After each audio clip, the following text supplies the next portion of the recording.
The prince held a blade to his own neck, forcing me to let his side consort enter with me. If I couldn't give her a title, he'd rather spill his blood right there. Every guest in the hall was waiting to laugh at me, betting I'd swallow it for the dignity of being princess consort. I ripped off my veil and kicked over the fire basin. Since your highness is so deeply devoted, I'll grant you that devotion. With one order, my 100 wedding chests were carried right back out. Staring at the empty wedding hall, he finally panicked. Red wedding silk stretched from Prince Jing's front gate all the way into the main hall.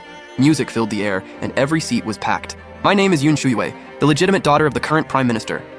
Today was my wedding day with Prince Jing Qinyan. I sat beneath the high hall, wearing a heavy phoenix crown and bridal robe, listening through the red veil to all the blessings and flattery around me. Everything looked as proper as expected, until my husband, Prince Jing Qinyan, tore that dignity to pieces with his own hands. Shuyue. His voice pierced through the veil, cold and firm, with no room for compromise.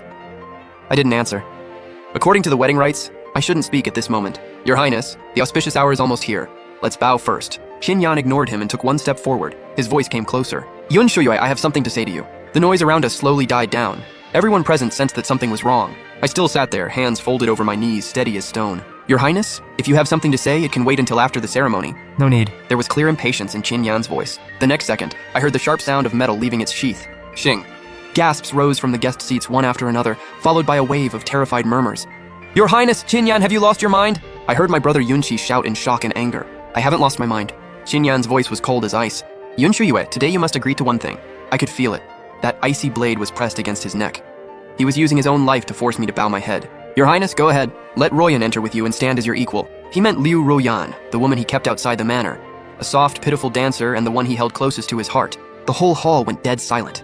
Everyone's eyes pierced through the thin red veil like needles, stabbing into me. They were waiting to laugh at me, watching how the Prime Minister's legitimate daughter would be forced by her own husband on her wedding day to accept a dancer as an equal wife. Since the founding of Great Zhou, there had never been anything so absurd. Your Highness, do you even know what you're saying? Of course I know. Qinyan's tone suddenly grew emotional. I owe Royan a proper title. If I can't give it to her today, I'd rather die right here.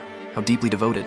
I almost laughed out loud. Yun Shuyue, if you still want to be Princess Consort Jing, then nod your head. Otherwise, prepare to collect my body. Beside me, Qingtian was trembling with anger. But in that dead silence, I slowly raised my hand. Under everyone's stunned gaze, I yanked the red veil off my head. The pearl curtains on my phoenix crown chimed softly. The veil drifted to the floor, revealing my calm, unreadable face. I looked at the man in front of me. He wore a bright red wedding robe, his handsome face filled with madness and obsession. The long sword in his hand gleamed coldly under the candlelight, its sharp edge already leaving a thin line of blood on his neck. And not far behind him stood a woman in plain white, looking delicate and tearful. It was Liu Royan. Fear was written across her face, but a trace of smugness hid in her eyes as she quietly watched me. I smiled. Fine, I said. Shock flashed through Qinyan's eyes, then turned into wild joy. He thought I had given in.